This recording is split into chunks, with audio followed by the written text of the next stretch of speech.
Bonjour mesdames, bonjour messieurs, monsieur Céleste, monsieur Maison.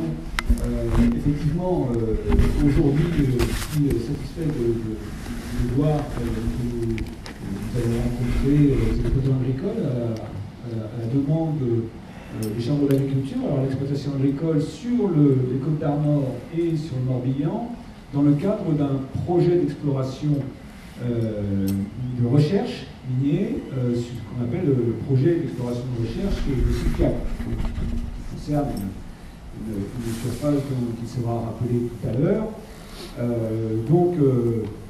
L'État est évidemment impliqué parce que c'est l'État qui a donné le permis. C'est le ministère de l'économie, de l'industrie et du numérique qui, le 14 septembre 2015, a donné à l'entreprise un permis d'exploitation de recherche minier. On verra tout à l'heure qu'il n'a pas donné à cet instant un permis d'exploitation. Il a donné simplement un permis pour évaluer sur le territoire les potentialités de minéraux qui pourraient intéresser l'industrie nationale. Parce que, au niveau national, pour réaliser certains outils, je pense notamment à tout ce qui concerne l'informatique et le numérique, nous avons besoin de métaux rares. Et la France, au travers du BRGM, du Bureau de recherche minière, et de ses services, eh bien, s'attache à découvrir sur son territoire les secteurs où on pourrait exploiter à terme un certain nombre de métaux pour participer à l'économie nationale et au développement de notre industrie.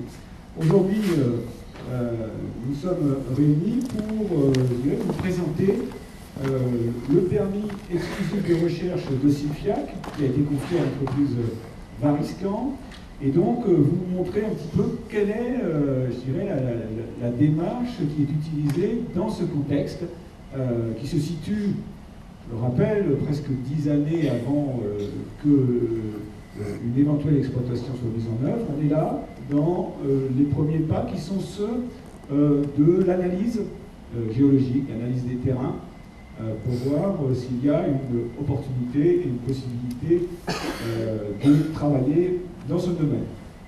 Alors, tout ça s'inscrit dans une procédure qui est encadrée par le Code minier qui date, mais qui a évolué jusqu'à présent et qui, je dirais, s'inscrit aujourd'hui dans les démarches du CPE, de recherche, qui ont été améliorées depuis, bien sûr, les années 50 ou les années 60, et juste avant que le Code minier soit réformé. On en attend d'un nouveau texte, mais d'ores et déjà, le Code minier que nous connaissons et qui est appliqué aujourd'hui a déjà été largement remanié et prend en compte les exigences aujourd'hui environnementales et autres qui encadrent toute démarche industrielle. Ce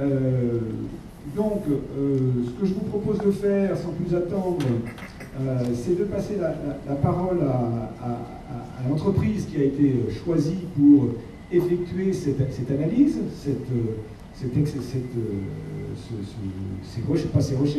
recherches, pour nous dire un petit peu comment tout cela se passe, où est-ce qu'on en est exactement, quels pourraient être les travaux, les mesures mises en œuvre sur cette année, sachant que tous les ans, l'État confirme et donne de nouvelles autorisations à l'entreprise à chacune des étapes du permis d'exploitation, du permis d'exploration. Je propose que M. Bonne-Maison puisse... Oui. Est-ce que je peux faire une petite réflexion? J'ai reçu, comme tous mes collègues, la lettre d'invitation pour une information de la maison, pour être pleinement informé. Et là, vous nous dites que c'est M. Bonne-Maison, représentant Variscan Mines, qui va nous faire l'information. Je pense que M. Bonne-Maison va sans problème nous vanter les avantages de cette exploitation, de cette exploration pas qu'auparavant. Je me demandais, pour être pleinement informé, qui faisait le contradicteur et nous donnait aussi un petit peu tous les désagréments liés à cette exploration, ou si vous n'aviez pas prévu quelqu'un d'autre, et ce serait seulement M. Bonnemaison qui nous expliquerait tous les bienfaits que ça va nous engendrer, nous, dans nos exploitations et pour la région. Et si, bon, je ne sais pas, on est juste quelques jours après Pâques, on allait avoir simplement 4 seuls sons de cloche.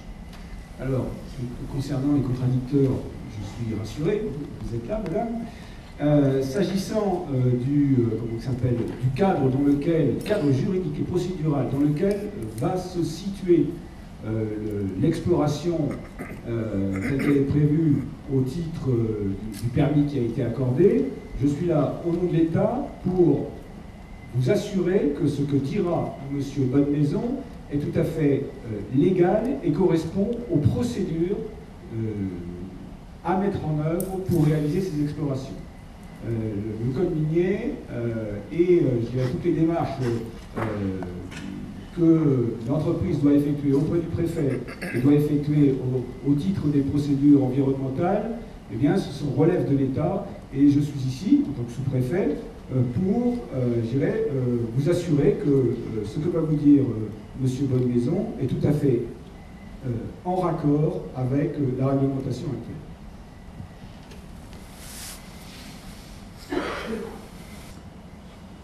Maintenant, si vous avez des questions, c'est avec plaisir que j'y répondrai. Voilà, la parole est à vous. Donc, si une personne refuse qu'il y ait des exploitations et des recherches chez elle, il n'y en aura pas. Si une personne, un propriétaire refuse qu'il y ait des exploitations et des recherches chez lui, il n'y en aura pas. C'est pas aussi simple. Alors déjà, exploration et exploitation, c'est pas la même chose. Donc, pour ce qui est de l'exploitation, il ne faut pas oublier que le sous-sol appartient à l'État.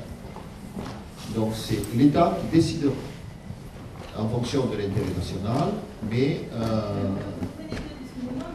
oui, je parle d'exploration. Moi, je fais de l'exploration, je ne fais pas de l'exploitation. Et je dis dans l'exploration, je parlais de l'exploitation. Il faudrait une autorisation de l'État pour aller en dessous. Mais voilà. Pour l'exploration, l'autorisation des personnes qui sont propriétaires ou exploitants des terres. Donc, à l'exploration, on demande l'autorisation. Si cette autorisation n'est pas accordée, il y a deux solutions pour vous. Soit on force, je dirais, le passage quelque part, puisque le permis, c'est un droit. Donc, on peut exiger d'y aller quand même et de présenter une indemnité si c'était nécessaire. Ceci dit, pour aller ramasser une poignée de terre dans un champ, je vois mal le géologue se faire accompagner systématiquement par 2 gendarmes. Donc le but n'est pas, je dirais, de forcer la main outre mesure. En général, il y a des régions où les gens sont contents d'avoir un bon bilan environnemental, puisque de toute façon, les données sont publiques. Et nous, on va les remettre. Donc, dans les premières phases de l'exploration, en dehors, je dirais, d'une opposition de principe, on va bien, on savait tout, il n'y a pas de raison majeure de refuser. Il est bien évident qu'on ne va pas rentrer dans les jardins. Ceci dit, se baisser au milieu d'un champ et d'aller ramasser une poignée de terre, je ne vois pas le préjudice que cela peut causer. Si ce n'est que le droit, ça n'est pas aussi le droit à être impoli. Je vois mal un géologue venir sur le terrain de quelqu'un dans une ferme sans avertir le propriétaire de la ferme qu'il est bien là et qu'il va aller ramasser une poignée de terre. Mais faire une démarche procédurale pendant des jours et des jours pour aller ramasser une poignée de terre reviendrait à faire un bilan sur 10 années. Le but n'est pas de faire ça, c'est d'avoir un bilan environnemental, je dirais, dans l'année. Si ça doit durer 10 ans, c'est pas la peine de le faire. Combien de temps avant on est prévu? Le délai, pas recommander, on est prévu Non. comment?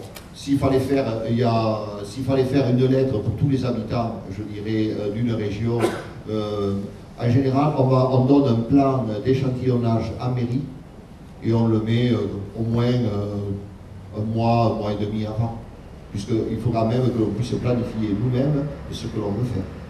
Donc on a pu voir déjà une profusion de refus de principe qui ne sont pas toujours très bien renseignés, c'est-à-dire qu'on ne peut pas trop savoir où ça se passe, on sait simplement qu'on a un nom et qui dit non. Bon. ça fait beaucoup d'habitants dans une région. Donc s'il fallait les traiter, et s'il nous faut 10 ans pour traiter les refus sous cette forme-là, c'est pas très simple. Donc ce que l'on compte faire, c'est, pour autant que j'apprécie l'initiative de Douarnenez, c'est d'utiliser, je dirais, un formulaire qui puisse nous permettre de savoir les zones qui poseraient problème, de façon à voir si le plan d'analyse ensuite est compatible ou pas si l'on n'y va pas. De façon à ne pas aller ramasser des échantillons, là où de toute façon ça ne serait pas utile dans la mesure où le voisinage ferait qu'il ne serait pas exploitable. Vous allez nous mettre à disposition un formulaire de refus avec les choses possibles. Mais ce qu'il faut savoir, c'est où sont les parcelles. Et c'est si on donne une carte en disant mettez en jaune la parcelle, c'est quand même plus commode. Ou au moins donner le numéro de cadastre.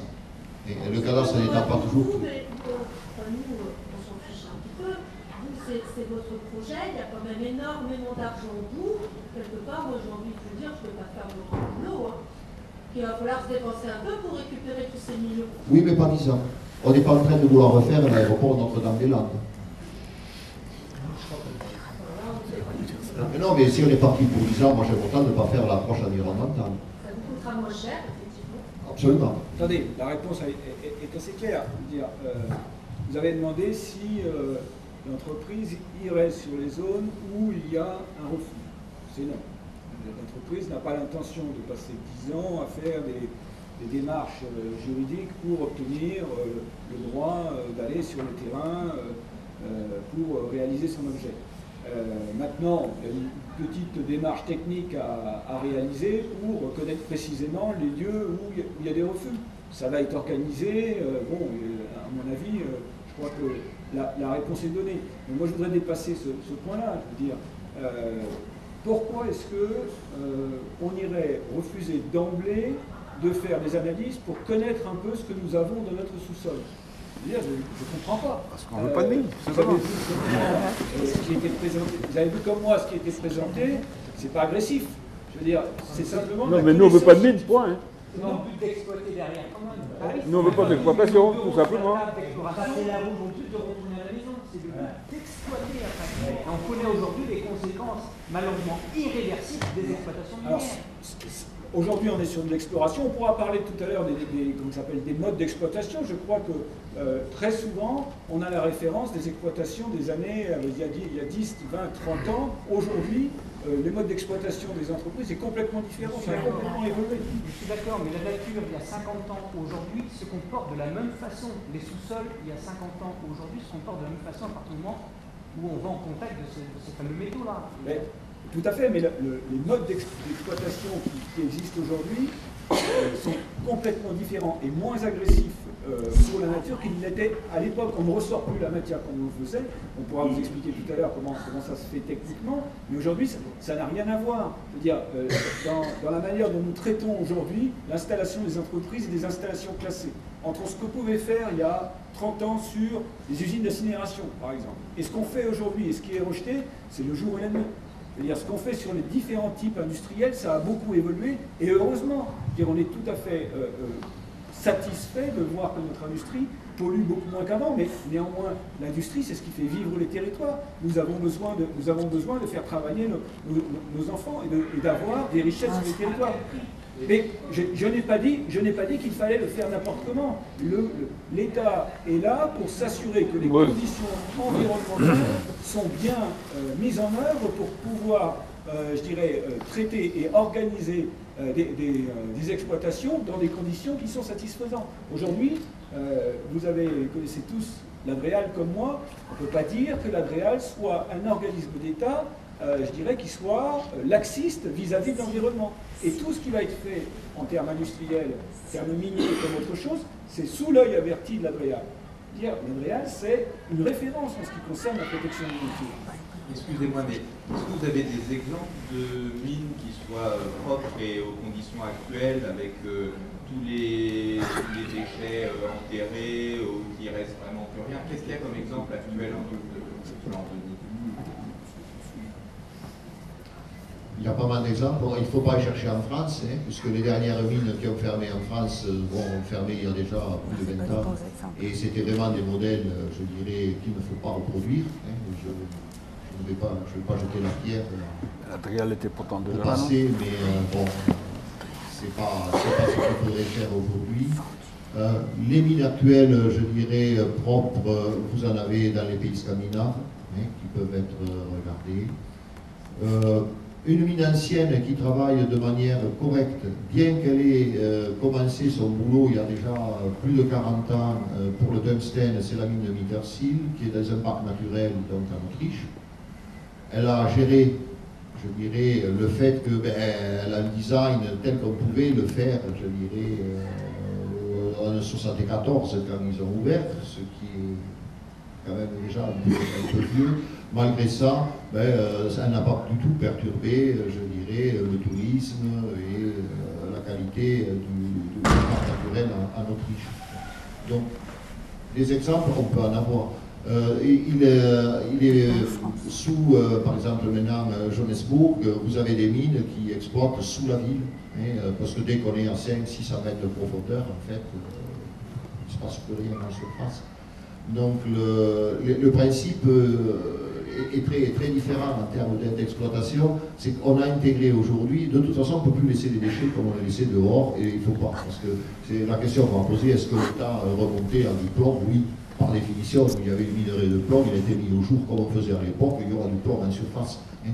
Si vous allez dans les Cévennes, vous trouverez pas mal d'exemples de toutes les anciennes mines de plomb qui traînaient là-bas, il y en aura partout. Ce qu'il faut faire, c'est en fait essayer de traiter le minerai en profondeur, pour éviter justement de le regrimper au jour, pour ensuite redescendre les cochonneries en bas. Donc aujourd'hui, on sait faire du traitement au fond et ne remonter que la pulpe, je dirais, commercialisable, le concentré, et ne renvoyer que ça en surface.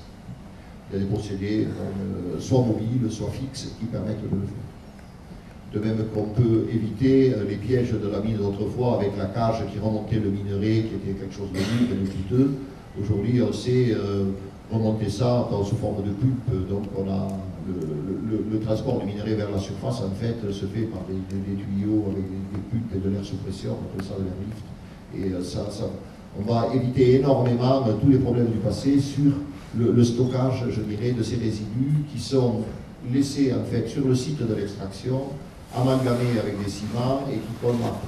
Donc on n'a plus de drainage, on n'a plus d'histoire de flotte, puisque on remet, je dirais, globalement une roche reconstituée artificielle à l'endroit où on l'a extrait. Et en fait avec un bénéfice en termes de coût, puisqu'on a une dépense énergétique beaucoup plus faible. Ce qui coûte cher dans une mine, c'est de grimper les choses, de lutter contre la pesanteur.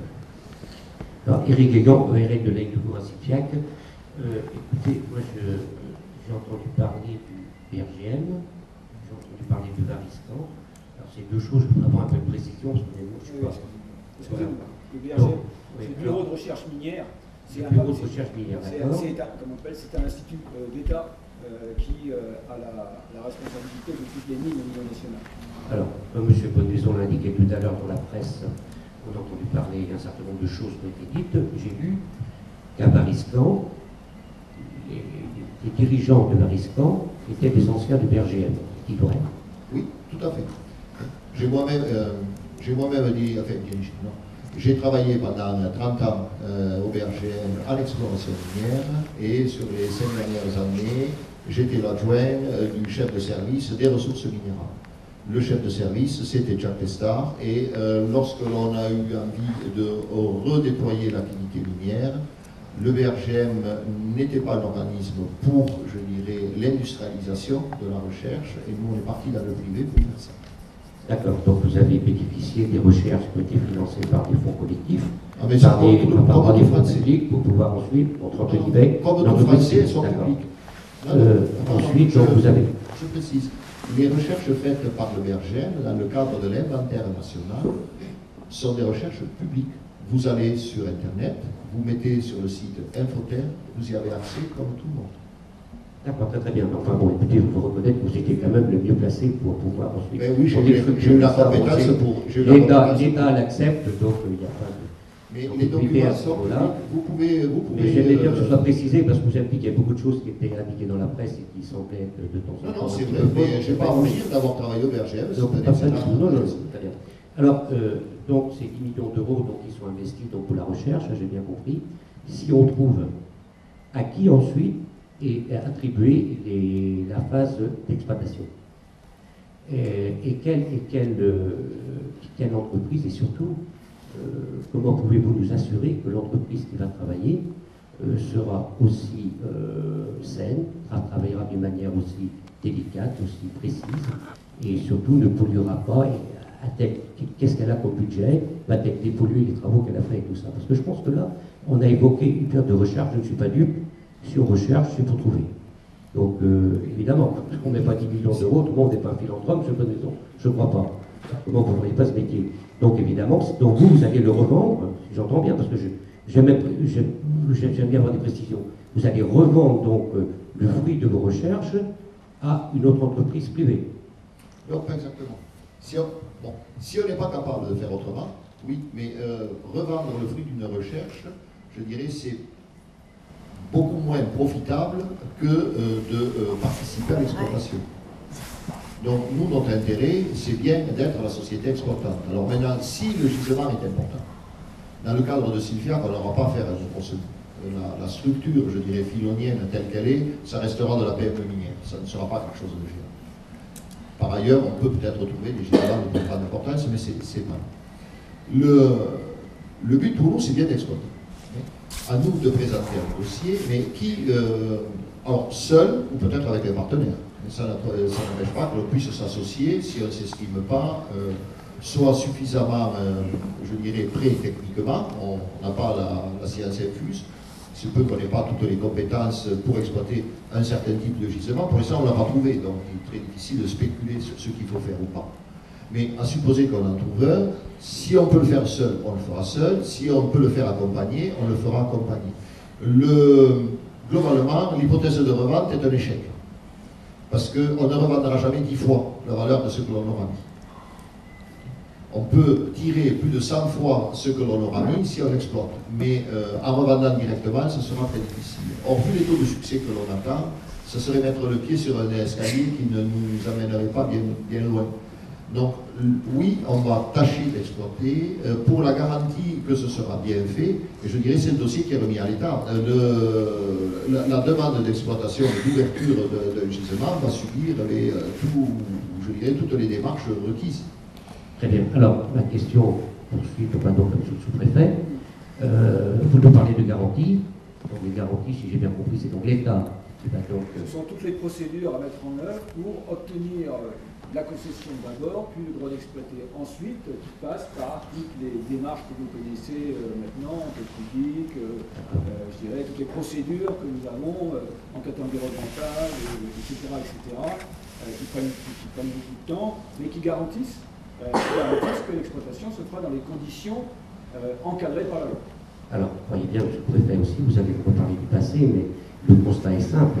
Depuis pas mal de temps, il y a donc des recherches qui ont été faites sur le modeste héritier du Centre-Bretagne. Je parle de Maitran, je parle de Perm, par la Cogemat et d'autres communes que j'oublie certainement.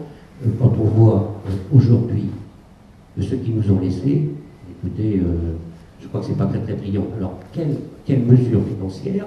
Y a-t-il un budget? Y a-t-il quelque chose qui est évoqué par l'État? Parce que moi j'ai bien peur qu'une fois qu'on a exploité, on va laisser des terrils, on va laisser plein de choses, et puis on va encore laisser une nouvelle fois le voisin se débrouiller avec toutes ces zones de déchets. Oui, alors, y a-t-il un budget? Et pouvez-vous nous l'affirmer? Parce que là, je vois que dans cette présentation, il y a plus d'interrogations quand même que d'affirmations. Moi, je ne suis pas tout à fait d'accord avec vous, mais c'est votre avis et c'est que nous ne sommes pas suffisamment expliqués. Concernant, je dirais, les obligations de l'industriel dès lors qu'il s'engage dans une exploitation et dès lors qu'il quitte un territoire. Aujourd'hui, pour n'importe quelle exploitation, une carrière ou autre, il y a une obligation de constituer une dot financière qui sert à la remise en état du site C'est ce qui se passera dans ce cadre-là. Et il y a l'obligation de présenter un plan de remise à niveau du site dès lors que l'entreprise s'arrête. Ceci fait partie des obligations qui seront inscrites dans les autorisations qui seront données par l'État au titre du permis d'exploiter. C'est ce qu'on fait maintenant tout à fait classiquement, aussi bien pour les carrières que pour d'autres types d'entreprises. Les mines n'y échappent pas. C'est comme ça. Tout ça, on trouve dans le code des mines. Alors, comme je vous le disais tout à l'heure, on peut faire la vérification une fois que alors, la réunion sera terminée. Ça serait intéressant. Le code des mines, je ne le connais pas par cœur, mais... Vous parlez des choses qui sont très précises quand même. Bien sûr, vous ne le connaissez pas par cœur. Mais ça... Aujourd'hui, peut-être que M. Clariston peut vous donner plus de détails sur les références, je ne sais pas, les articles du code auxquels tout ça se réfère. Donc on arrive à mieux comprendre quand même. Je suis désolé, ça peut se rechercher. Ceci dit, on en est encore sur un permis de recherche. Et les détails de tous les articles sur une exploitation, je sais bien qu'ils sont importants, mais pour nous, c'est une échéance à au moins 10 ans. Oui, mais les gens, ils ont besoin d'avoir des réponses. Oui, mais les gens, maintenant, on leur dit qu'on va faire des recherches. On n'est pas en train de vendre une mine qui n'existera peut-être jamais. Vous demandez bien votre permis de recherche. On suppose que la phase d'exploitation, elle est acquise d'emblée à avoir la position aujourd'hui de l'État. On suppose que l'enquête dont vous évoquez ne va pas être compliquée à faire. Parce qu'apparemment, c'est déjà... comment l'État est bien aux côtés de votre entreprise. Et je pense que la deuxième phase d'enquête publique, elle va passer encore plus inaperçue que la première. Et je voudrais dire qu'il y a quand même une grosse possibilité que vous revendiez à une entreprise, à une multinationale, votre permis. Et on sait très bien qu'à échéance de 10 ans, la situation internationale fait que Tasta et compagnie étant, l'État n'aura même plus son mot à dire. Parce qu'une boîte canadienne vous aura racheté ça et personne n'y pourra plus rien. Et nous, le grand risque pour nous, population ici, localement, c'est bien ça qui nous fait peur. Les gens ne sont pas forcément tous informés de ce qui nous attend. D'ailleurs, nous-mêmes, c'est une grande interrogation. On a parlé dans quelqu'un d'études environnementales, monsieur le sous-préfet, je suis désolé, de quoi il s'agit-il? Y a-t-il eu une étude de fait sur l'impact à terme sur l'eau? Moi, j'ai personnellement, ça vous plairait, quand je vois tous les efforts qui sont mis dès lors qu'il y a quelque chose qui peut impacter l'eau, là, aujourd'hui, on est dans un flou, mais sidéral, quoi. Je voudrais qu'on ait plus de précision, qu'on se positionne déjà dans une potentielle exploitation, qu'on arrête de tourner autour du pot. Les gens sont venus ici pour entendre ça. Non, les gens sont venus pour entendre, et c'était ce qui était indiqué dans le cadre de l'invitation, pour entendre ce qui était prévu dans le cadre du permis d'exploration de recherche minière. L'État, vous le disiez, vous l'avez dit, vous interrogez sur la possibilité pour l'État pour continuer à encadrer ce type de démarche, d'abord l'exploration, ensuite l'exploitation, dès lors que le permis, par exemple, dès lors que Variscan aurait cédé en quelque sorte son droit sur je dirais, l'exploitation. Variscan n'est en aucune manière susceptible de pouvoir céder quoi que ce soit à qui que ce soit, puisque c'est l'État qui décidera, in fine, sur la base de dossiers, à qui il confiera l'exploitation. Après, Variscan peut s'associer avec un tel ou un tel, c'est son problème, il l'a dit tout à l'heure. Mais ça ne changera rien à la manière dont l'État traitera le dossier. Et je crois que vous ne pouvez pas dire aujourd'hui que je sois à côté de l'entreprise Variscan aujourd'hui. Bien sûr, c'est à la demande de la Chambre d'agriculture que nous sommes ici pour vous présenter ce qui est proposé de faire. Donc c'est normal que je sois à côté de l'entreprise, mais mon rôle en tant que fonctionnaire, à côté des services que je gère, que sont l'ADREAL, le BRGM, c'est de m'assurer que le permis d'exploration minier tel qu'il a été décidé par le ministre des Finances sera mis en œuvre avec toutes les garanties nécessaires. Ça c'est mon rôle.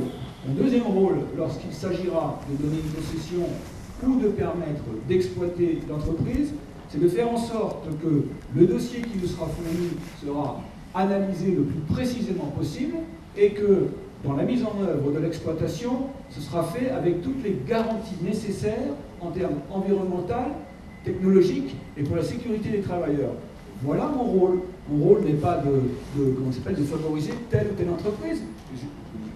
Désolé, mais je me fiche de Variscan. C'est-à-dire, si j'ai une autre entreprise minière qui me propose un projet plus intéressant, avec plus de moyens pour le territoire, d'avoir de la plus-value et de la richesse, je prendrai, avec les garanties nécessaires. Oui, madame. Monsieur le sous-préfet, vous êtes donc... Madame d'abord, excusez-moi. Quand les industries laissent à la charge des collectivités, comme on vient d'en parler récemment par rapport à la COGEMA, les déchets contaminés dispersés sur les lieux publics, toutes ces affaires des dernières décennies, aliments et médicaments frauduleux, produits et consommés jusqu'au bout du stock, etc., il y en a eu tellement que je ne peux pas faire la liste, que l'État est au courant et que l'État ne joue pas son rôle de protection des populations. Je ne vois pas très bien aujourd'hui ce qui va changer et comment on pourrait croire que ça change. Alors, sur les sites de la COGEMA, vous parlez des mines de Lignol et des stériles qui ont été laissés par les extractions de minerais d'uranium. À l'époque, il y a de ça 20 ans ou 30 ans, la réglementation n'obligeait pas à traiter les stériles. Ils ont été laissés sur place, ils ont même été utilisés dans les maisons du coin. Bon. Une fois qu'on s'est aperçu qu'il y avait un problème sur cette question-là, il a été décidé de remettre en ordre tout cela et donc de récupérer les stériles pour les réinstaller sur un site et les mettre en condition qu'ils ne posent plus de problème. Nous avons travaillé avec la réglementation et le cadre législatif dont nous disposions à l'époque. Aujourd'hui, celui-ci a évolué et nous remettons en ordre au regard de ce que la législation nous donne. C'est ça le rôle de l'État. Ce qu'on pouvait faire dans l'industrie ou dans d'autres domaines il y a 50 ans, c'est plus ce qu'on va faire aujourd'hui, ce qu'on peut faire aujourd'hui. Le législateur a évolué, la société a évolué, je dirais la prise en compte de l'environnement a évolué, bien le droit évolue et nous, État, nous avons cette mission de nous mettre en accord avec la législation en cours. Excusez-moi, mais le rôle de l'État n'est-il pas aussi de protéger les populations? Comment peut-on croire qu'aujourd'hui, les choses ont changé et l'État va vraiment protéger les populations? Tout aujourd'hui montre le contraire. Donc la confiance n'est plus là. Bon, ça c'est un...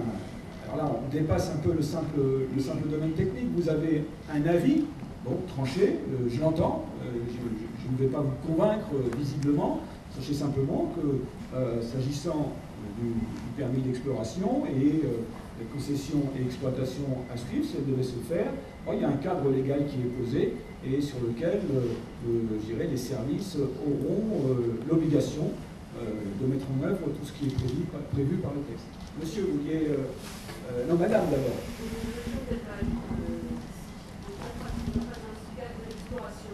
Comment vous allez faire des trous dans les champs en gros des 200 mètres de départ?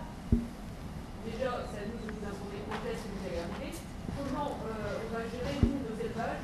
Tous les jours, moi j'ai des vaches dans les champs, il faut savoir dans quelle parcelle je dois les mettre. On a des assolements à respecter au niveau de la réglementation de pâte. Comment on fait tout ça? Si on n'est pas prêt, ça nous met la journée.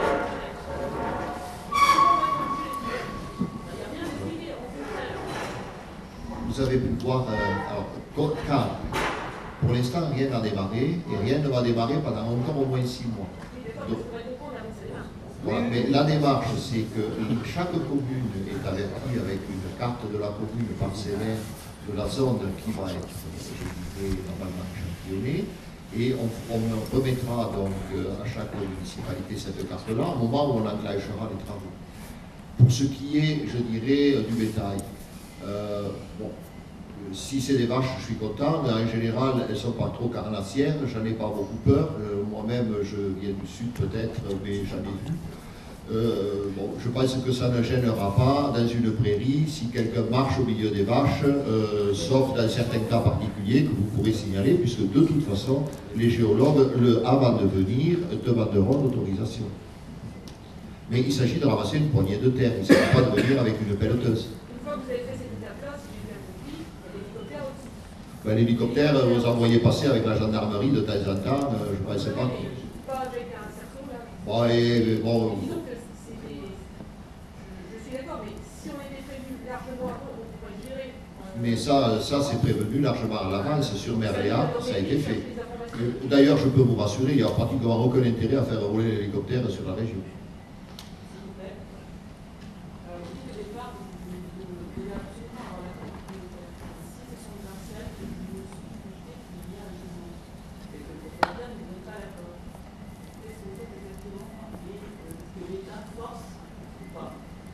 Dans la première phase, on ne suppute rien du tout quand on ramasse le bilan environnemental que l'on fait, l'état zéro, on ne suppute rien. On veut savoir exactement si les sols sont contaminés avant. Vous pouvez aisément vous rendre compte que bon, ce n'est pas toujours une ambiance des plus sereines, et ne serait-ce que pour ce que je vais vous dire, ça vaut la peine de le faire. Il est certain que si je fais un sondage aujourd'hui à 20 km d'ici, on m'a expliqué que s'il y a de l'arsenic dans le sol, là, sous nos pieds, ce sera le sondage qui a été fait il y a 20 km. Il est préférable pour nous d'avoir une image des éléments avant que l'on fasse quoi que ce soit, avant même qu'on fasse rouler une voiture sur une route. Donc le but initial, c'est bien d'avoir un bon bilan environnemental complet, respect à tous les métaux qui peuvent traîner dans le sol. Et les sources de métaux dans le sol, elles sont multiples. J'en ai cité quelques-unes, ici peut-être moins, mais vers chez moi, dans le sud de chaque côté au soleil, c'est une magnifique anomalie plomb parce que les gens allaient chasser de lapin à la tombée de la nuit. Bon, et des choses comme ça, on en a de partout. Donc ce peut poser problème parce que n'importe qui peut aujourd'hui, avec un analyseur portatif, faire une analyse de sol. Ceci dit, elles ne sont pas suffisamment précises et bonnes pour qu'on les fasse au passage, je dirais, avec le pistolet à rayon X, mais le but c'est quand même de ramasser une poignée de terre, ça s'arrête là. Hein. Alors que l'on prenne une cueillère pour aller la chercher à 50 cm, parce que c'est plus commode, mais ça pourrait être... Mais personne n'y va, et puis c'est tout. Non, on n'y va pas. Vous voulez que j'aille perdre 2 jours ingénieurs, plus mobiliser les gendarmes pour aller ramasser le poignet de terre? Ça n'a aucun sens pour nous. Moi, si j'ai un certain taux de points qui ne sont pas pris pour des questions de principe, c'est dommage. Il y aura une plus mauvaise carte environnementale, mais bon, si elle a un taux d'erreur qui est encore acceptable, c'est bien. Maintenant, qu'est-ce qu'on peut considérer aussi que... Bon, pourquoi ne pas avoir une bonne idée de ce que l'on a dans le sol? C'est la question que je me pose. Ouais, tout le monde a le droit d'empêcher quelqu'un d'aller chez lui, à condition que... Bon, là aussi, si c'est clos, par définition, personne n'y va. Et si avec les deux voisins, ils peuvent venir, donc les 200 hectares autour de Vélof, vous ne venez pas. Si vous avez 200 hectares et si vous pouvez me dire que c'est chez vous, oui. Le tout est de savoir, bon, maintenant, vous savez, c'est quand même des gens normaux. Est-ce que tous les promeneurs sont interdits dans la zone, etc. Bon, est-ce qu'on peut interdire quelqu'un de marcher dans un champ? Peut-être, je ne sais pas. Moi, je ne m'étais jamais posé la question quand je descendais de la voiture si je voulais me détendre les jambes pendant 10 mètres. Bonjour. L'année dernière, moi, j'ai été confronté à peu près la même chose, mais avec RTE. Gaëtan est au courant. Monsieur le maire aussi. J'ai eu des beaux parleurs. Quand on a eu des réunions en mairie, c'est toujours très bien passé.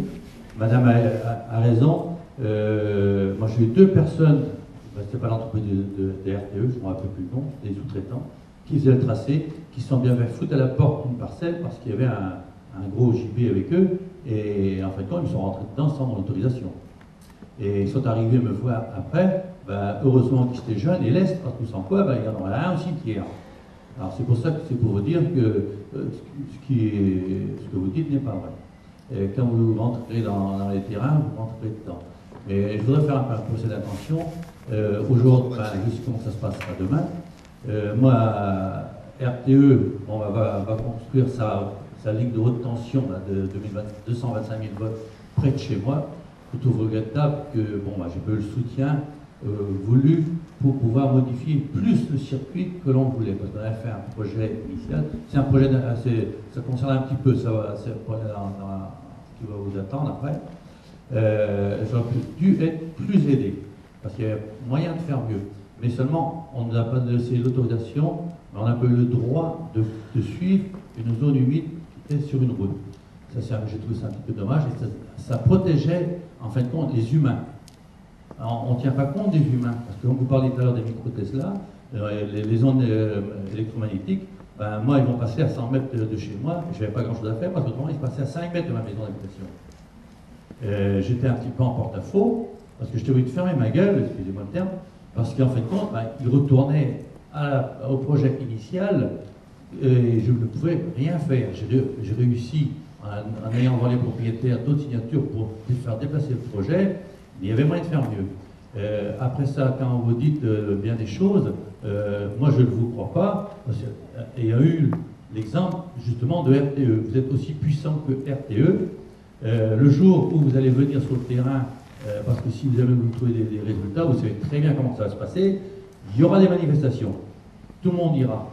Il faut aussi bien on ira aider le maire de Noliac et autres, même qui bouffent du paysan contre nous, on est en culture traditionnelle, on ira les aider.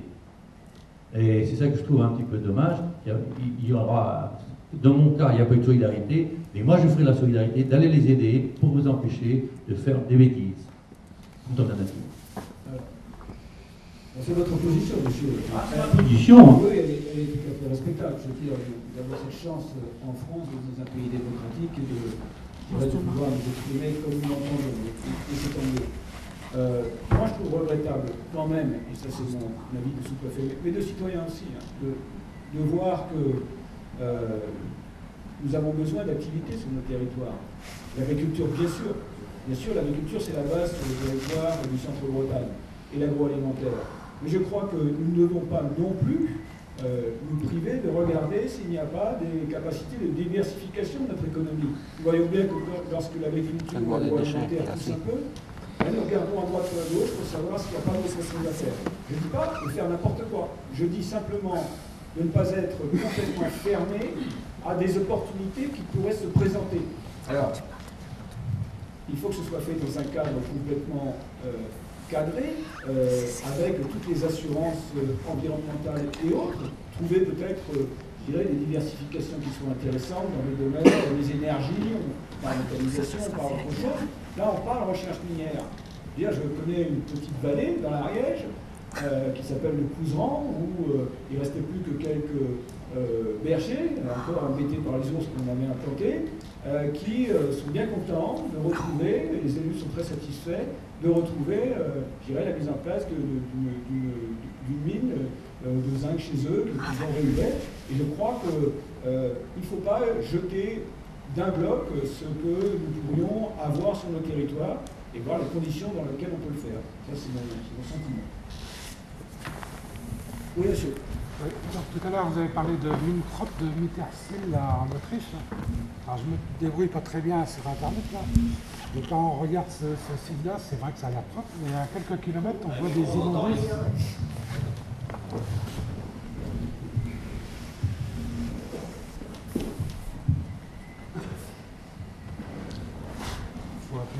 Ça marche comme ça. Oui, tout à l'heure, vous avez parlé de mine propre, de Mittersill en Autriche. Et donc, je ne me débrouille pas très bien avec Internet. Donc, c'est vrai, quand on regarde le site, ça paraît très bien. À quelques kilomètres de là, on voit des tas de remblais immenses.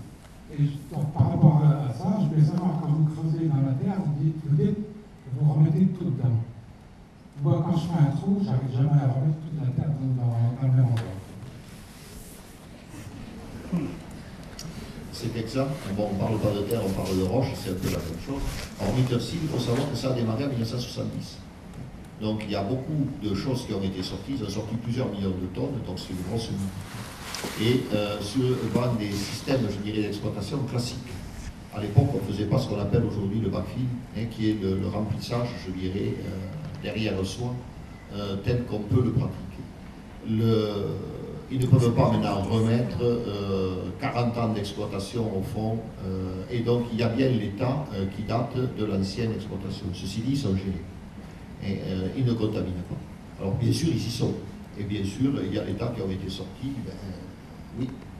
Mais si on regarde ce qu'ils font aujourd'hui, malgré tout, dans le schéma, je dirais, de ce qui était une exploitation traditionnelle, les mêmes qui ont pollué ici, je dirais, c'est propre. À ce niveau-là. Hein. Qu'aujourd'hui on soit capable, avec les dernières technologies, de faire bien mieux, oui. Mais en démarrant, je dirais, à un horizon, soyons raisonnables, 2025, on ne va pas travailler comme en 1975. Donc ça, alors pour le foisonnement, il y aura toujours une partie de roche qui sera mise, mais le vide dans le minerai, lui, peut être bouché avec les résidus, je dirais, globalement qu'on pourrait qualifier de toxiques, ceux qui présentent des traces de métaux. Maintenant, quand vous faites une mine, vous faites ce qu'on appelle des infrastructures, c'est-à-dire les galeries, par exemple, où les gens vont circuler. Celles-là, elles ne sont jamais dans le minerai, elles sont dans de la roche, qui est de la roche lambda. Si elle est assez dure, elle peut servir de granulat. Aujourd'hui, elle serait remise, je dirais, à remblai de route et des choses de ce genre-là. Bon, si elle est plus tendre, elle fera certainement d'autres tas, mais on n'est plus sur des tas de minerais, on est sur des tas de roches, tels qu'on pourrait les avoir dans n'importe quelle carrière, je dirais, de temps du temps. Au niveau des anciennes mines, ce qui sont les relevés de l'exploitation proprement dite et je dirais globalement l'état de stérile. Sauf qu'à l'époque, le stérile minerai, ce n'était pas toujours très clair la coupure. Est-ce que vous pouvez nous dire, c'est là, est-ce que vous pouvez nous dire où votre technologie a été utilisée actuellement? Pour le backfilling, c'est pratiquement dans toutes les mines au jour d'aujourd'hui. Un procédé qui nous intéresse beaucoup pour les structures filoniennes, vous pouvez le voir sur Internet, c'est le nom facile à retenir, c'est Python, comme le serpent. Et vous regardez ce procédé, vous verrez, c'est une sorte de micro-usine sur paille qui se déplace en fait et qui avance dans les galeries. Mais c'est où exactement, géographiquement? Essentiellement en Afrique du Sud. Ah, c'est en Afrique du Sud? Oui. Donc ce sont les miniers d'Afrique du Sud qui vont venir apporter la technologie ici. Les machines, on ne va pas les faire pour les cendres. Par contre, nous, ce que l'on vise, c'est à utiliser la norme ISO 26000 qui demande d'utiliser en priorité les personnels locaux pour faire le travail. C'est-à-dire, ce n'est pas la peine de faire venir des mineurs d'ailleurs. Je pense qu'en Bretagne, quelqu'un qui veut se former à la mine, mais il n'est pas plus bête qu'ailleurs et il peut s'y former.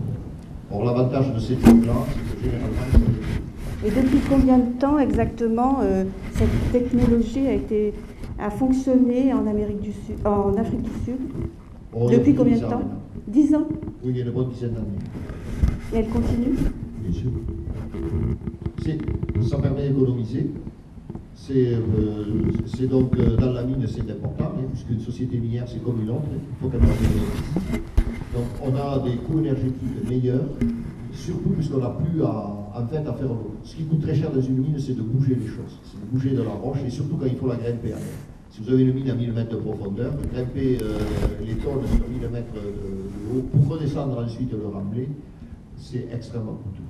Et combien de personnes travaillent exactement sur cette machine? Je dirais une mine moyenne. Au jour d'aujourd'hui, on est beaucoup plus mécanisé qu'autrefois. Je dirais, sur un filon de type Sylvia, s'il devait rouvrir, on serait entre 120 et 180 personnes, je dirais 150 à peu près. D'ailleurs, on parlait de l'eau.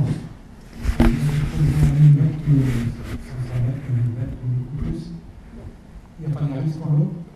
Non, plus à ces profondeurs-là. Les vrais risques pour l'eau, vous les avez dans les 150 produits.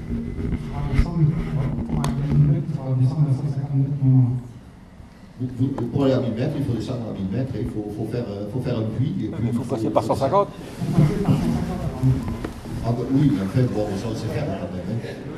Et on sait aussi s'y passer. Comment sont lubrifiés les coraux? Comment elles sont lubrifiées? Je pense que...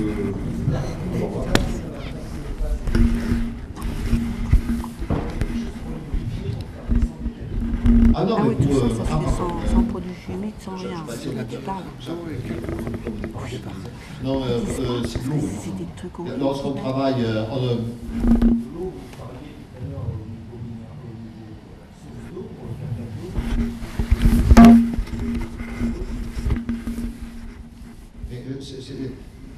La tige de formation, Ah, mais dans les pas de vis?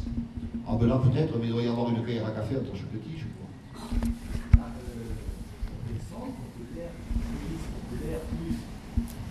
On n'a pas tout... Non, on travaille au diamant, je suis désolé.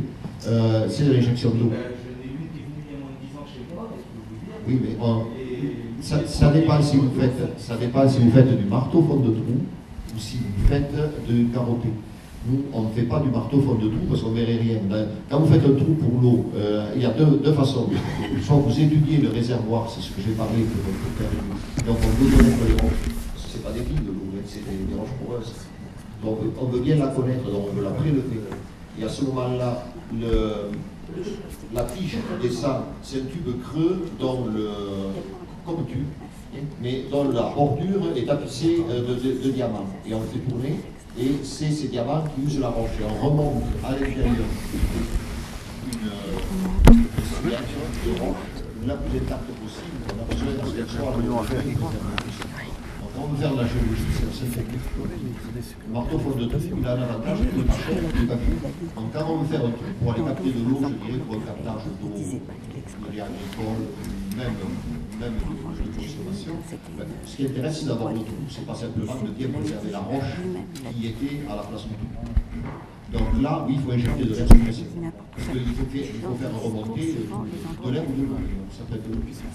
Mais en général, c'est de l'air avec un compresseur très puissant qui va remonter tous les petits graviers qui se font quand le marteau tape. Mais lorsqu'on fait du carotté, on descend en fait un tube creux, ce tube emprisonne la colonne de roche, puis il faut remonter le tube avec la roche à l'intérieur. Il y a dedans des petits couteaux qui l'empêchent de tomber. Et ensuite on étudie ce cylindre de roche qui est la vision exacte de ce qu'on a sous le pied. Donc là, le refroidissement c'est de l'eau, parce que si on laissait les diamants travailler à sec, avec le frottement, ça chaufferait trop et on arriverait à fusiller la tête de consommateur d'eau en fait. Alors maintenant, oui, il y a du lubrifiant, ce sont des tiges, donc elles sont vissées les unes aux autres. Alors forcément, si on ne veut pas que ça rouille, il y aura quelqu'un qui mettra certainement avec le doigt de la graisse dans le pas de vis qui sert à visser la tige. Bon, mais là, on tombe là. Monsieur Bonne-Maison, j'ai une question, parce qu'on parle d'histoire d'eau, c'est vrai, on rentre dans le vif du sujet. Il faut savoir, je vous rappelle quand même que ici au Centre-Bretagne, c'est vraiment le château d'eau, je dirais, d'une bonne partie de notre chère Bretagne. Et d'ici, l'eau de cette région aussi alimente pratiquement pour 50% des morts bien nés. Alors, on a l'eau de surface, bien sûr, on a un réseau hydrographique chevelu très développé, on a la Sarre en particulier, on a Blavet bien sûr, le lac de Vérédan. Tout ça, ce sont donc des éléments qui ne sont pas négligeables. En plus, bien sûr, on a notre nappe phréatique. Et on sait aujourd'hui, et ça n'existait peut-être pas il y a 30 ans, mais évidemment, on est en zone d'élevage, il y a beaucoup d'éleveurs ici, et qui s'approvisionnent aussi, bien sûr, à partir des nappes phréatiques. Et là, il y a un gros souci, parce que je vous dis tout de suite, le sol, il est travaillé, le sous-sol, ici en Centre-Bretagne, est encore bien, mais il ne faudrait quand même pas le violer, parce que j'estime que quand on va s'amuser à faire des forages en profondeur vraiment accélérée, on risque, il y a de fortes chances, il y a déjà, je crois, des antécédents, on risque de désorganiser un petit peu le sous-sol, donc la géologie. Et automatiquement, on s'expose à un phénomène d'infiltration et autres qui certainement nuiront. Alors je vous dis tout de suite ici, mon observation, c'est mon sentiment, et je ne me trompe pas. Et je me dirais aussi tout simplement que ce n'est pas uniquement le monde agricole qui est visé, c'est toute la population. Alors, une autre qualité, il y a les agriculteurs ici, il y en a beaucoup qui ont fait des efforts depuis des dizaines d'années pour améliorer donc leur espace environnemental. Il y a des contraintes qui ont été appliquées et fort coûteuses et qui encore pèsent aujourd'hui dans les budgets et les investissements. Alors, ça ne serait quand même pas pour anéantir tous ces efforts qui ont été faits par déjà 2 générations d'agriculteurs pour donc tout simplement, je dirais, une exploration qui, bon, on s'en passerait. Et moi, personnellement, j'ai bénéficié de tout, absent de quoi. Voilà. voilà mon observation. Je tenais à le faire, ça me sort du cœur, et c'est donc dans l'intérêt général toujours. Parce que si on est ici, c'est pour défendre notre Bretagne centrale, qui a déjà pas mal d'handicaps. Alors, les handicaps, on les accumule, et vous voyez, il suffit de lire la presse ainsi de suite, le contexte est à la morosité à fond. Alors, ajouter un problème supplémentaire, je crois que c'est la goutte qui va faire déborder le vase. Excusez-moi, voilà mon point de vue. Ce n'est pas la sinistrose, mais je dirais que c'est une observation de lucidité.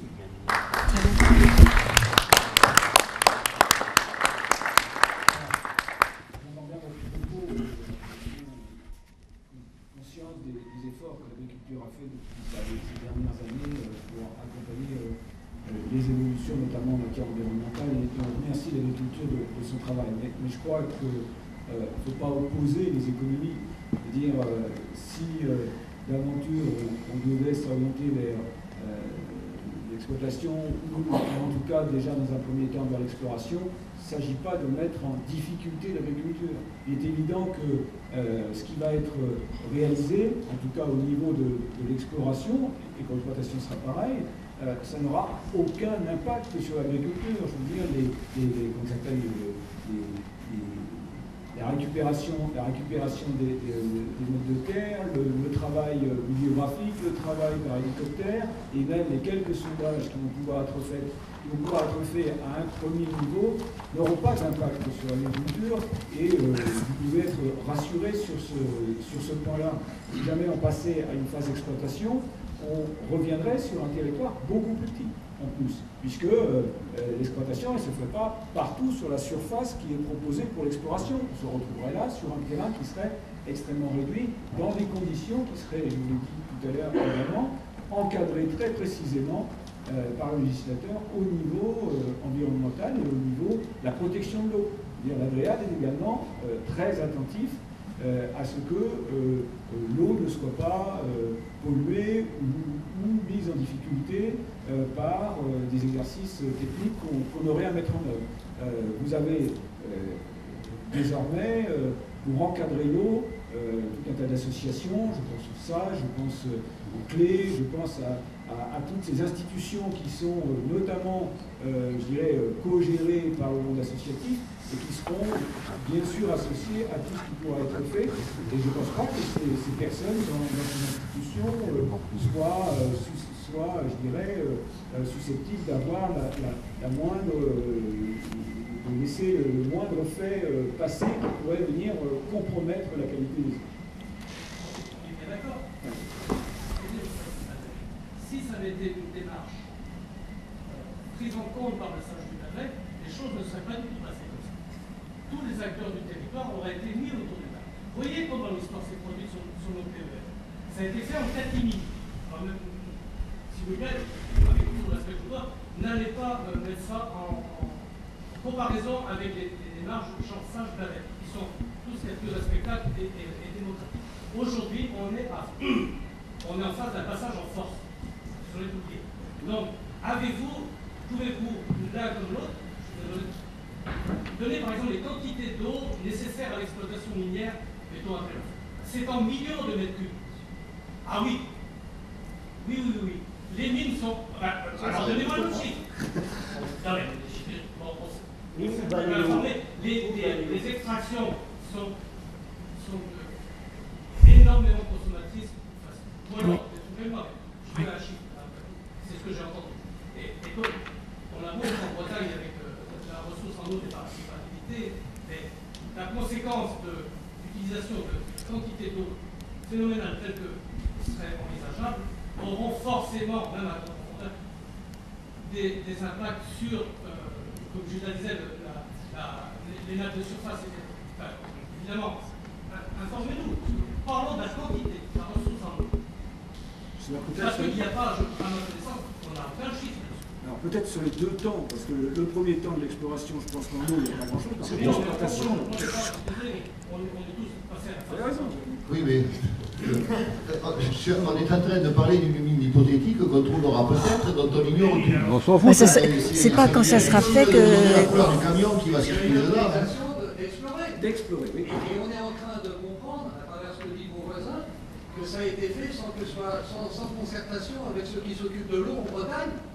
alors qu'il y a quand même un impact sur l'environnement. Qu'est-ce qui a été fait en termes d'études sur l'impact sur l'environnement? On vous a expliqué au niveau de l'exploration, je crois que ça a été bien présenté.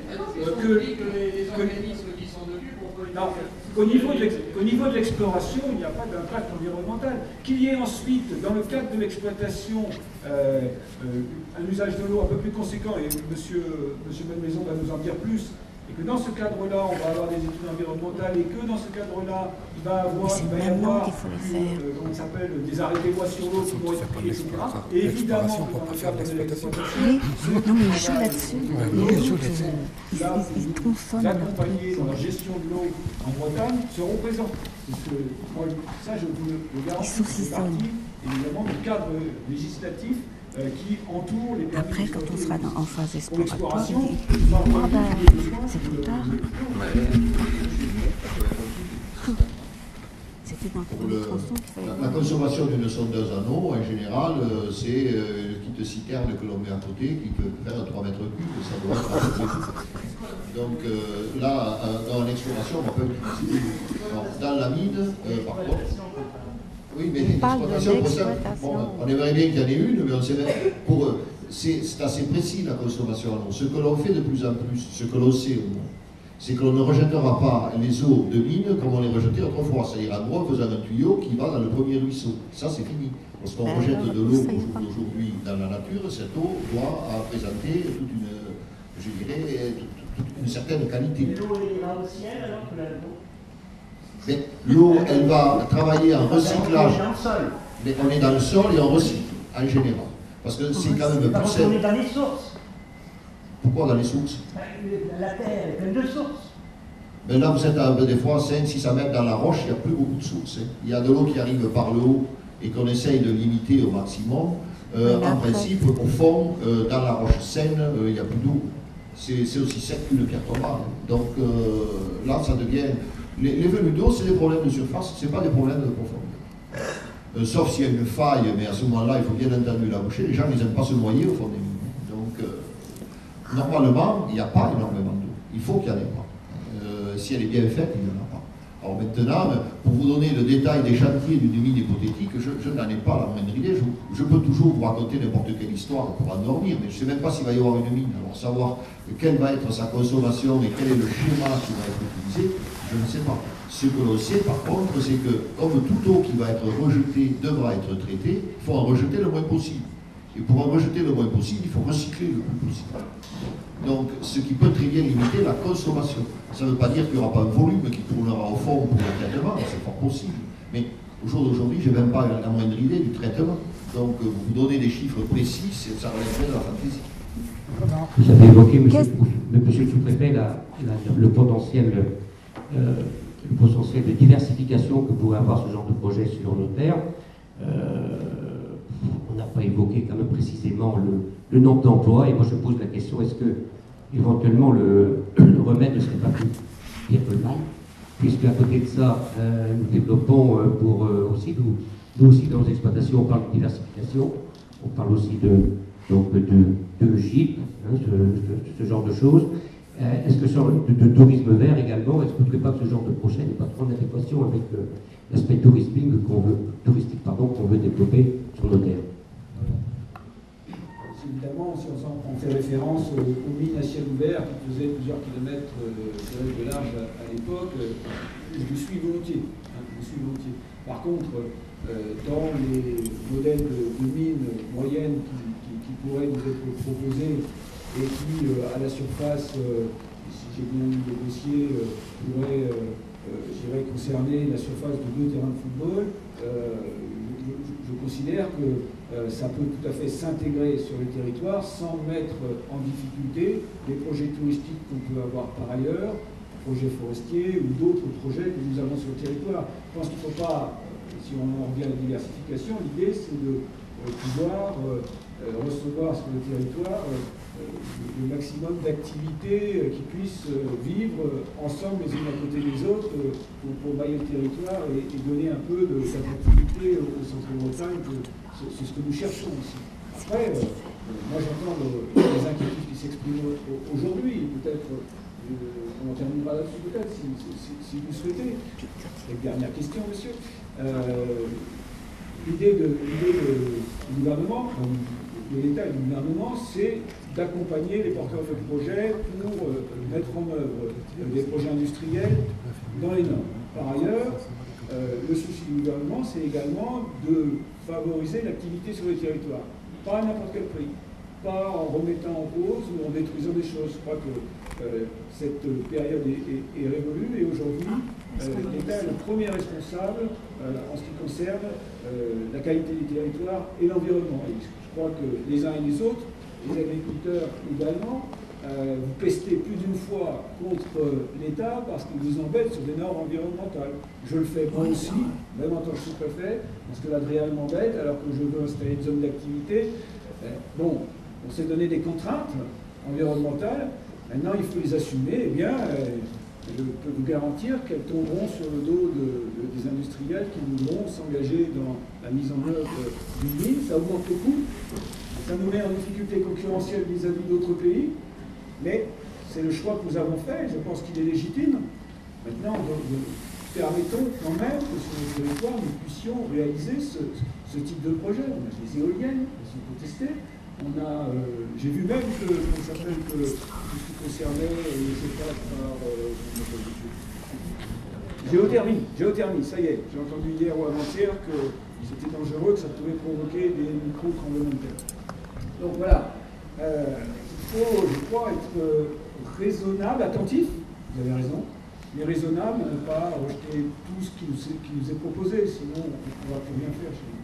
Alors, nous allons être raisonnables, monsieur le sous-préfet, et est-ce que l'État sera raisonnable également lorsqu'il y a dans cette salle des élus, il y a dans cette salle des agriculteurs, dans l'hypothèse où les élus se positionnent, et certains se sont déjà positionnés contre ce projet, si en parallèle les agriculteurs se positionnent également contre ce projet pour la non-acceptabilité aux terres, et j'ai entendu un mot qui a été évoqué aussi que je ne connaissais pas, l'acceptabilité sociétale. J'ai vu que c'était également une des conditions pour que ces projets puissent mûrir sur nos mûrir sur nos terres. Est-ce que vous croyez qu'avec ces deux aspects, élus, agriculteurs qui ne souhaitent pas, est-ce que l'État continuera à porter ce genre de projet? Alors, aujourd'hui, réglementairement, légalement, le permis d'exploration a été accordé le 19 septembre 2015. Donc l'exploration peut se faire. Monsieur Bonne-Maison a reçu un paquet d'opposition à venir sur ces terres. Je vous ai indiqué tout à l'heure qu'il n'allait pas s'engager dans un combat de 10 ans pour arriver à aller sur le terrain pour repérer si jamais on avait une possibilité de trouver des minerais intéressants. Le gouvernement, l'État ne reviendra pas sur l'autorisation qu'il a donnée, elle a été donnée. Par contre, vous pouvez, et c'est ce qui est fait, hein, c'est ce qui est fait, un certain nombre de personnes refusent l'accès à leur terrain. Maintenant, il reviendra à l'industriel de voir si, au regard de ce qu'il pourra analyser comme terre, ce sera suffisant pour faire, je dirais, une approche qui pourra le conduire à faire une proposition en termes d'exploitation. Si déjà on lui oppose une fin de non-recevoir d'entrée, c'est-à-dire sans même avoir plus, je dirais, d'indications sur ce qu'on pourrait trouver sur votre terrain, moi, je trouverais ça dommageable. Mais bon, ce sera en quelque sorte la volonté des gens du secteur en refusant l'accès à la terre. Oui, monsieur. Tout à l'heure, vous avez parlé de concession du contrat.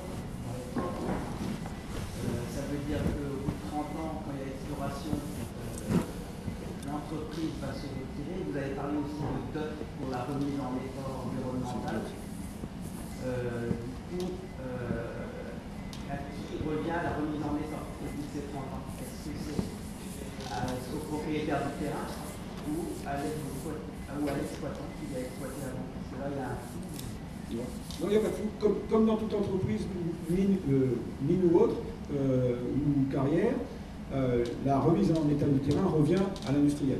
ça c'est une obligation, mais pour se garantir de la chose, on a instauré ce dispositif de caution, je dirais, au départ, c'est-à-dire qu'on met sur un compte les moyens financiers de le réaliser si jamais l'industriel venait à être en défaut.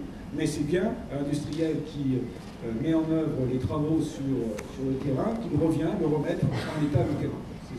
C'est la loi maintenant. Il existe encore, s'il n'a pas fait faillite, si ça n'a pas changé de nom.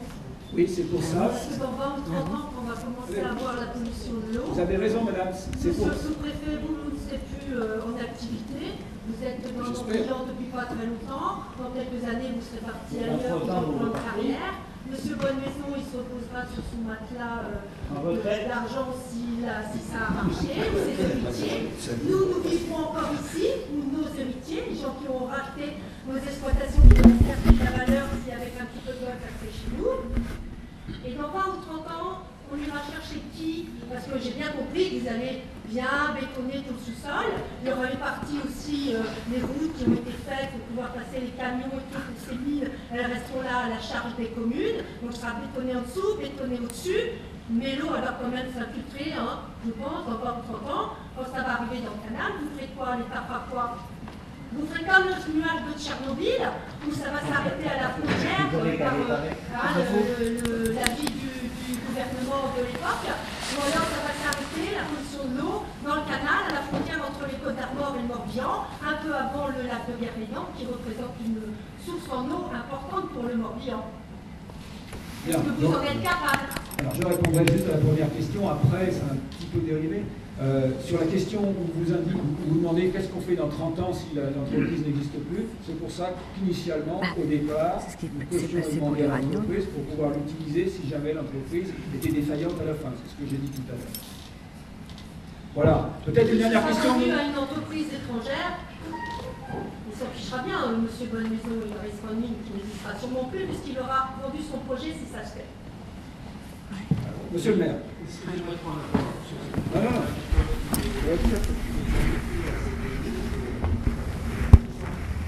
La coïncidence fait que hier, nous avons enregistré l'Adréal, si vous savez certainement, pour faire suite à la réunion du 22 janvier dernier à Saint-Élian, pour un bilan de la SEC. Nous recevions l'Adréal hier qui nous annonce une nouvelle assez remarquable, puisqu'il s'apprête donc à classer le site de Kénécan et de tout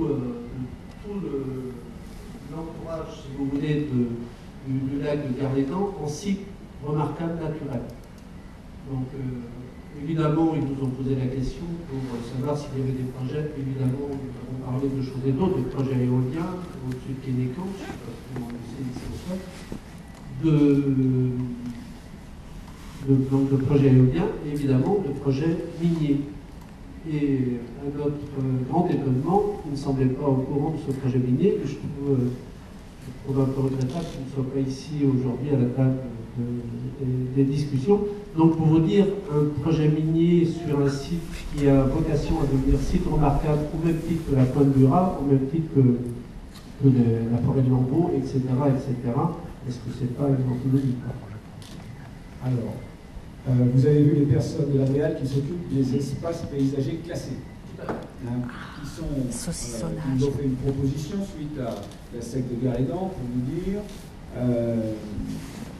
nous sommes au centenaire, je crois, des sites classés au niveau international, et il a été demandé si dans le département du Morbihan et des Côtes d'Armor, il n'y avait pas des secteurs qui pouvaient être classés comme espace paysager remarquable. On a parlé de la côte sauvage de Quiberon, et puis en objectif 2, en classement numéro 2, le pourtour du lac de Guerlédan a été, je dirais, indiqué comme pouvant peut-être faire l'objet d'une étude, puisque c'est bien une étude qui a été lancée sur ce sujet. Oui. Moi, lorsque l'Adréal nous a informé de cela juste avant la réunion, j'ai attiré l'attention à la fois de l'Adréal et celle des élus en leur disant installation d'un espace paysager classé, formidable, mais néanmoins, allez voir l'ensemble des élus parce qu'on sait ce que ça fait, un espace paysager classé, c'est super sur le papier, Et puis après, sur le terrain, c'est parfois un peu moins super parce qu'on ne peut plus rien faire là-dessus. Voilà, hein, on peut se dire, voilà, on va casser ça, c'est joli, mais après, on veut construire une maison, c'est pas possible, on veut mettre un truc, c'est pas possible, il faut faire attention. Une fois qu'on a mis le doigt dans ce genre de choses, c'est un peu compliqué. Donc, sur ce type d'espace qui fera le tour du lac, ou certains éléments du lac, je crois qu'on est très loin de l'endroit où il pourrait y avoir une éventuelle mine, puisque si j'ai bien compris M. Bonne-Maison, le secteur qui est le plus intéressant n'est pas par là. Avec les directs et pour autant. Oui, vous êtes sur le... On est à Sifia, on est déjà à les eaux se communiquent entre elles quand même, ça Oui, mais elles ont aussi des règles pour communiquer entre elles. Et puis, dans les phases d'exploration, les eaux, je ne vois pas très bien qu'est-ce qu'elles exportent. Oui, mais l'exploitation, ça, j'aimerais que le projet soit examiné. Ça prouverait déjà qu'on a trouvé quelque chose, ce qui est loin d'être garanti. Puis ensuite, on aurait quelque chose de concret pour en parler. Parce que pour l'instant, moi, avec ma meilleure volonté, je ne sais pas comment vous expliquer comment vont être gérées les eaux d'une hypothétique exploitation. Mais c'est ça qui est embêtant. Non, pas sur la hypothétique mine qu'on va peut-être trouver. C'est maintenant qu'on a besoin d'être informé pour le reste. On ne sait pas si la mine existe, il n'y a pas de rapport dessus. On est loin, chacune a son régime, etc. Oui, mais pas forcément.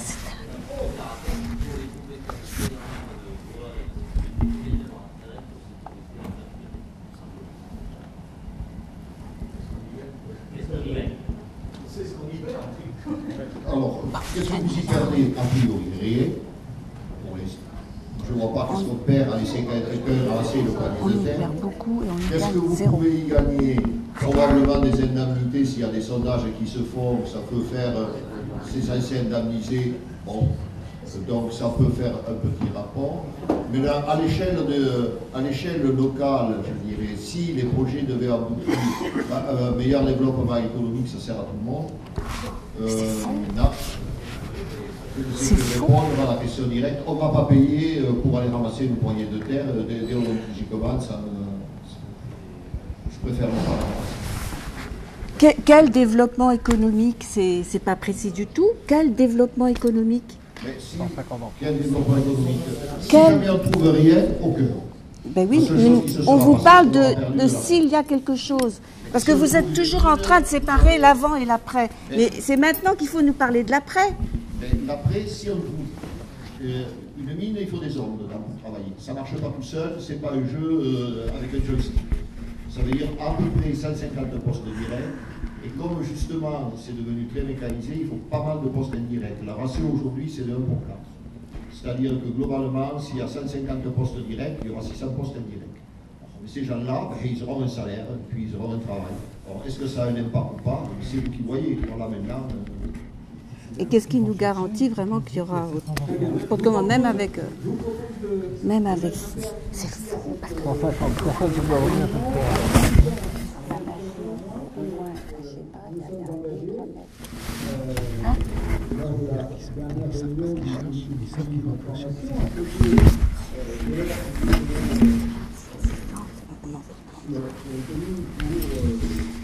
Faire les relevés des terres, à faire une autre information permettant à chacun de venir entendre une nouvelle fois ces explications et puis prendre en compte évidemment et donc rappeler que ces démarches vont s'engager pour que tout à chacun puisse dire si oui ou non ils acceptent l'entrée sur leur terrain des opérateurs. Voilà ce que je pouvais vous dire aujourd'hui. Je voudrais remercier la Chambre d'agriculture d'avoir organisé cette réunion. J'espère que ça vous aura éclairé. Je remercie M. Bonne-Maison qui s'est prêté à l'exercice.